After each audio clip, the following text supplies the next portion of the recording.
มูลเกี่ยวกับบริษัทสินค้าต้องให้ข้อมูลเกี่ยวกับแผนการเล่นใจของบริษัทเป็นผลเนาะดีบ้างดีเพราะฉะนั้นต่อไปนี้จะมีนักวิชาการมาเรามาบรรยายเรื่อง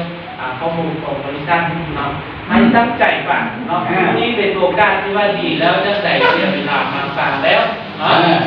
เอาตัวเก่งให้ดีรู้เป็นบ้างแม่เพราะฉะนั้นผู้ใดที่ว่ามีพื้นแล้วพวกเป็นตะเอานะก็ยังลมที่บอกแต่มาลมกับพี่ว่ามาสองคนมาเอาสภาพมาเปลี่ยนแต่งชีวิตทุกคำมาง่ายเลยบอกโอ้มื่อนี้เอง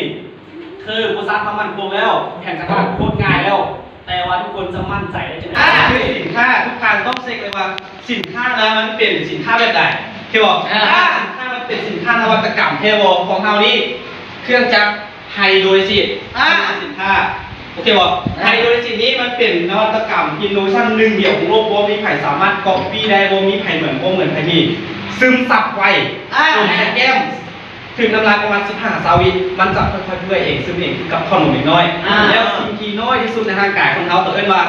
เซลล์หรือจุฬานี้สามารถถึงดูดไปใช้งานใน100%เลยที่โบต้องพันกับโบต้องโง่วันนั้นยอดแบคซีนมันจะลังมาเราก็สนใจคือไม่มันเพื่อเองซึมเองสินค้าเขาเป็นนวัตกรรมอินโนเวชั่นหนึ่งเดียวของโลกมีได้แล้วสินค้าเราสามารถซื้อซ้ำได้โอเคบอกเฮ็ดให้เกิดมี17 ซองข่าวขึ้นเนาะข่าวเนาะฉะนั้นก็จะเริ่มเลยเนาะโอเคเรื่องนี้แต่เราสิ่งที่ทำไปเรื่อยๆ ผู้ที่โชคดีคือหมายเลขแม่ถือหมายเลข21ทำมาเลยเนาะกินแล้วสารสินเลยทำไมสารสินเลยเนาะไปคนต่อไปเนาะ17นั่นใครเนาะถือหมายเลข17ขึ้นมาเลย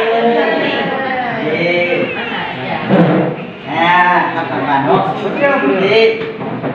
มีช่วงโอเคถ่ายเอาเนาะต่อไปเลยเนาะต่อไปเนาะหมายเลข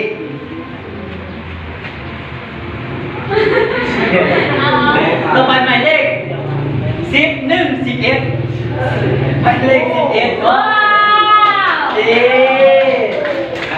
ดีเอาไปลุกกันเลย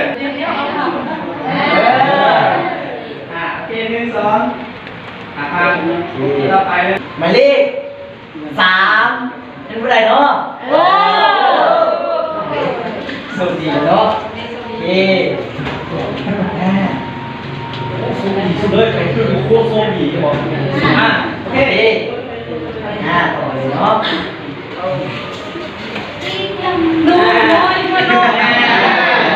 ลูกไก่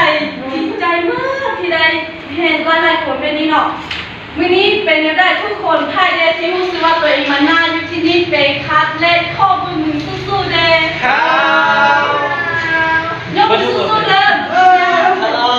ใครที่คิดว่ามาไล่จะได้เอามือลงลงมือเลยก็เป็นเนี่ยเอามือได้หรอ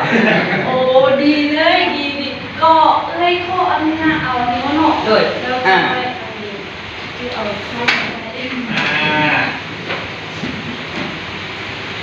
โอเคจะโตไปเลยเนาะภายในที่คิดว่าตัวเองมาไกลที่สุดเลยสลับมือนี้ที่เดินทางมาไกลที่สุดข้อมือสู้ๆเลยมันไกลโอ้ยสู้เลยปะเล่มันได้ใส่เนาะสีไก่โอ้